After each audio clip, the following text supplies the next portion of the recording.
Итак, какие генетические исследования следует делать в каких ситуациях и как разобраться в том, что предлагают генетические лаборатории?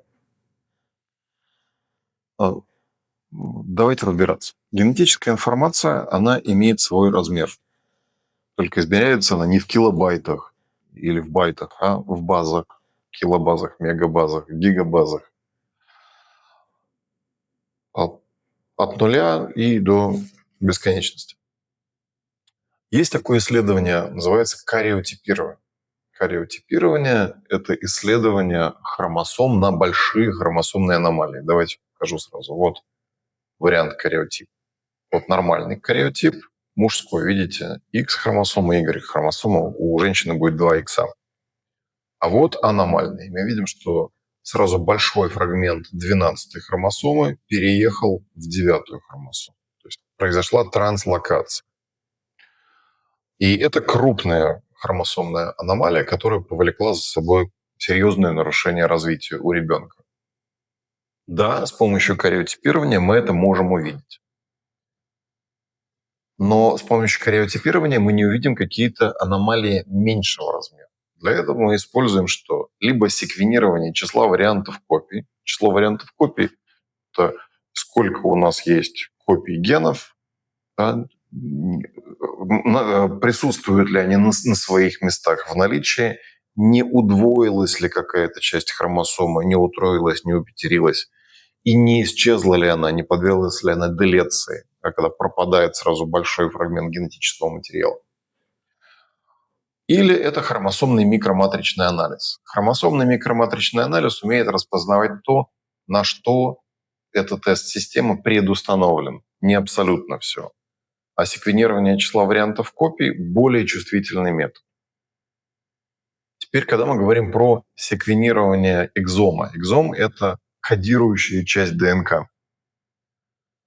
Этого обычно достаточно для того, чтобы увидеть аномалии не на уровне хромосомы, а аномалии на уровне гена, наличие мутации в гене. И видит этот метод от 10 килобаз и меньше.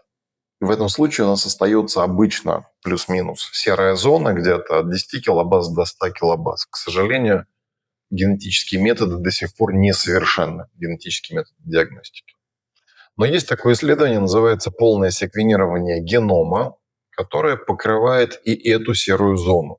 Поэтому мы сейчас предлагаем в основном делать полногеномное секвенирование. Оно по цене не сильно отличается от экзома.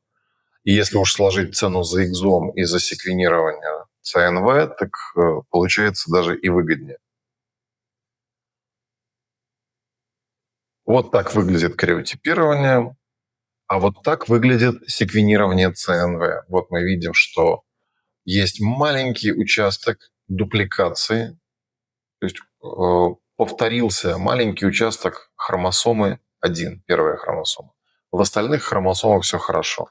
Еще такой метод называют электронное кариотипирование. Да, вот он, этот участок, мы видим, какого по какой фрагмент хромосомы произошло удвоение. X3 – это значит, что у нас этот участок присутствует в виде 3 копий вместо одной. Соответственно, функция генов, представленных в данном участке хромосомы, может быть повышена в результате дупликации, и это может повлечь за собой клинические манифестации. Мы это должны понимать. Ну, а когда мы говорим про исследование генов на точечную мутацию в гене, на дупликацию внутри гена, на делецию, удаление генетического материала внутри гена, на любую другую, да, инверсию, когда перевернулся фрагмент гена, замена, когда один фрагмент гена поменялся местами с другим, дополнительная вставка или удаление фрагмента гена. Да, мы это видим в полноэкзомном или в полногеномном секвенировании тоже. Теперь зачем доктора любят делать исследование трио? Пациент, мать и отец вместе. Смотрим. Вот у нас продукт, да, выдача результатов полногеномного секвенирования на семью. Вот это вот у нас хромосома, это локализация гена, ген. Какая именно мутация была найдена, вот ее номенклатура. И мы смотрим, да, вот название гена. Какие болезни, какие синдромы развития связаны с этим геном. Вот у нас списочек. Но конкретно такая мутация, она никак не интерпретируется.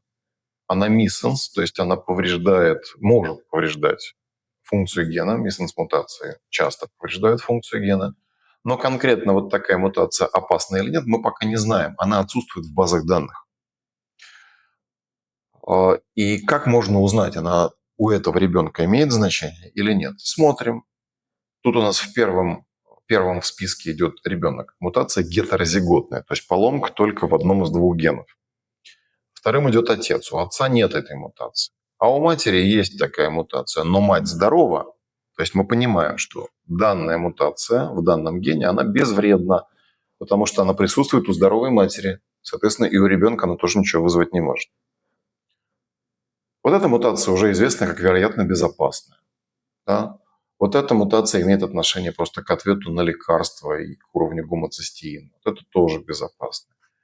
И мы таким образом анализируем и ищем что-то новое для данного пациента, то есть мутацию, которая появилась де-ново при зачатии, отсутствующую у родителей.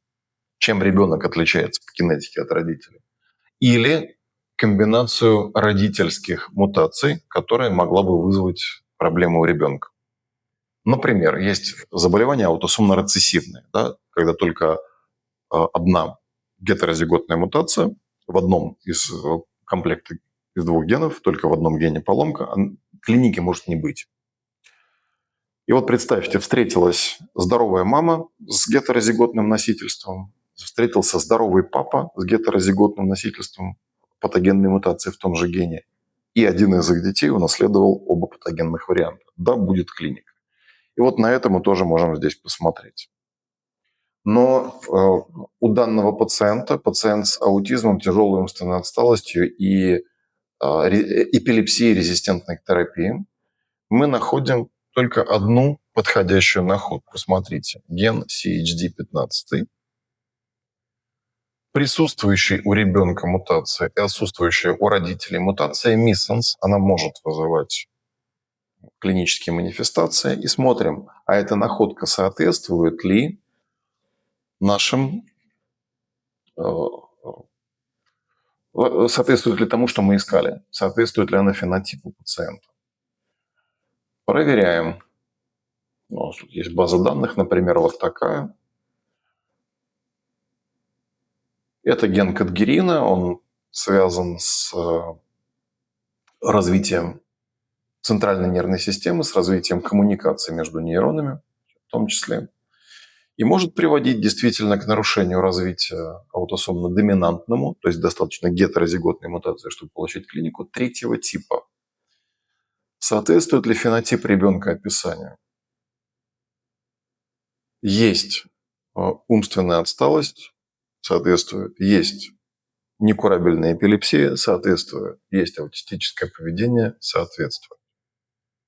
Но ради чего мы делали генетику? Просто чтобы сказать, у вас такой-то синдром, ничего сделать нельзя, до свидания? Нет. Для многих генов и для многих мутаций есть более или менее работающая или более или менее изученная терапия, которую мы можем таргетировать для данного пациента, если она обоснована и безопасна. И можем ее использовать для персонализированного лечения. Для этого и нужны генетические исследования. Благодарю за внимание. На этом все.